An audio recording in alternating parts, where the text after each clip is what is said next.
Fala pessoal, tudo bem com vocês? Nesse vídeo aqui a gente vai falar do tecido epitelial glandular. O tecido epitelial ele tem duas funções no nosso organismo. Ou é revestir as estruturas externas e internas do corpo, ou então produzir substâncias, secretar substâncias. Essa parte de secreção a gente chama de tecido epitelial glandular. A função do tecido epitelial glandular é produzir substâncias que vão desempenhar alguma função fora da célula. Das estruturas glandulares, nós temos dois tipos, unicelular e pluricelular. As glândulas unicelulares são aquelas células caliciformes que nós vimos aqui no vídeo de tecido de revestimento.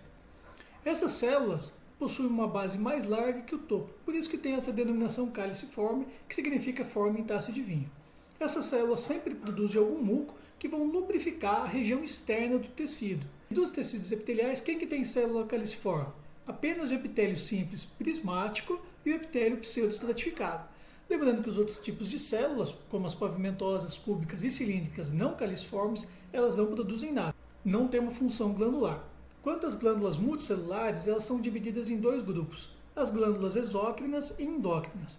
As endócrinas são aquelas glândulas que produzem alguma substância liberada no sangue.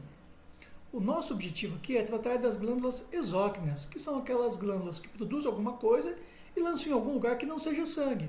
Por exemplo, para fora da pele, ou seja, para fora do corpo, ou então dentro do corpo em alguma cavidade. Então, como exemplo de glândulas exócrinas, a gente tem as glândulas salivares, sudoríparas. Das glândulas endócrinas, nós temos a tireoide, hipófise, e além delas nós temos duas glândulas que são mistas, como o fígado e o pâncreas. Essas glândulas elas têm funções tanto exócrinas quanto endócrinas. O fígado ele produz a bile, que está relacionado ao sistema digestório. Isso daqui é uma função exócrina do fígado. Por outro lado, o fígado produz proteínas que estão relacionadas à coagulação sanguínea, como protrombina, fibrinogênio. Isso daqui é uma função endócrina do fígado. Já o pâncreas ele está relacionado também ao sistema digestório, na qual ele produz enzimas digestivas que são lançadas no intestino delgado. Isso aqui é uma função exócrina do pâncreas. E por outro lado, o pâncreas é responsável por produzir dois hormônios, que é a insulina e o glucagon, que estão relacionadas diretamente com o metabolismo de glicose. As glândulas começam a se formar nos primeiros meses de vida intrauterina. Elas têm origem no próprio tecido de revestimento, que começa a crescer em direção ao interior do tecido conjuntivo. Então as glândulas, quando presentes, elas estão posicionadas bem para trás do tecido de revestimento. Então nessa figura aqui, essa parte corada é o tecido de revestimento e essa parte aqui para trás é o tecido conjuntivo. As glândulas estão sempre posicionadas então no tecido conjuntivo e são ligadas por um caninho denominado ducto à região externa do tecido epitelial. Então aqui está uma glândula posicionada no tecido conjuntivo e tem sempre um caninho que leva ela diretamente na região externa do tecido epitelial.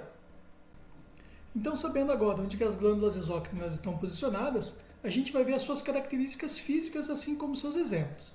Da estrutura física de uma glândula, ela é dividida em duas partes. A parte secretora, que é onde são produzidas as secreções, e o ducto, que é o caninho que leva a glândula para fora do tecido de revestimento.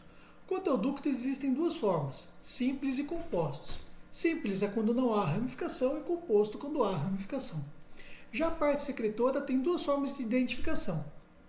Simples é ramificada, quando também a ramificação está ausente ou presente, e quanto também a forma da parte secretora. Se ela for alongada, ela é denominada tubular.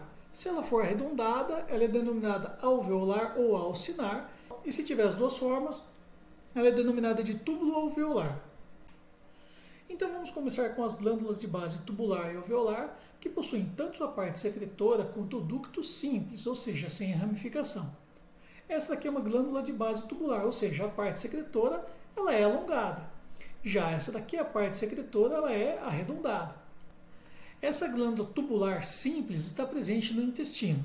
Já essa glândula alveolar simples, ela não ocorre em humanos adultos. Ela está presente apenas em glândulas de mesma forma, só que ramificadas. Já vou falar isso adiante. E uma variação de glândula tubular simples é essa daqui que apresenta o túbulo enrolado, ou seja, uma dobrinha sobre si mesma, que está presente nas glândulas sudoríparas. Agora vamos falar das glândulas de base secretora ramificada com ducto sem ramificação, ou seja, ducto simples. Essa daqui possui uma base alongada, ou seja, tubular, com ramificações na sua estrutura.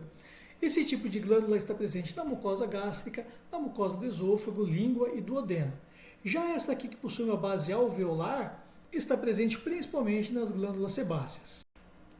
E por fim, vamos falar das glândulas que têm ramificação em tudo, tanto na parte secretora quanto no ducto. Essa aqui é uma glândula que possui parte secretora tubular, ou seja, alongada, com ramificações em sua estrutura. E veja bem, ó, o tubinho ele também possui ramificações. Já essa aqui é a mesma coisa, só que com uma base alveolar. Então, ramificação na parte secretora e ramificação no ducto. Já essa aqui é uma glândula que possui ramificação tanto na parte secretora quanto no ducto. E a parte secretora possui as duas formas, tanto tubular como alveolar. E para encerrar o vídeo, além dessa classificação quanto à estrutura física das glândulas, existe uma classificação quanto à maneira dela eliminar a secreção. As glândulas merócrinas são glândulas que produzem secreção e eliminam para fora da sua célula apenas essa secreção. Já as glândulas apócrinas são glândulas que produzem secreção, mas ao eliminar, vai junto secreção com parte do seu citoplasma, ou seja, vai um fragmento da célula para fora dela. Já as glândulas holócrinas são glândulas que eliminam a célula inteira, ou seja, elas morrem, se desfazem e vai tudo o seu componente para fora do tecido epitelial. Exemplo de glândulas exócrinas são as glândulas sudoríparas e o pâncreas, na sua atividade exócrina. Exemplo de glândulas apócrinas são as glândulas mamárias. Exemplo de glândulas holócrinas são as glândulas sebáceas. E nessa parte aqui, as glândulas endócrinas, ou seja, aquelas que lançam o produto no sangue, são denominadas de glândulas capilares, porque a secreção delas é sempre eliminada diretamente no capilar sanguíneo.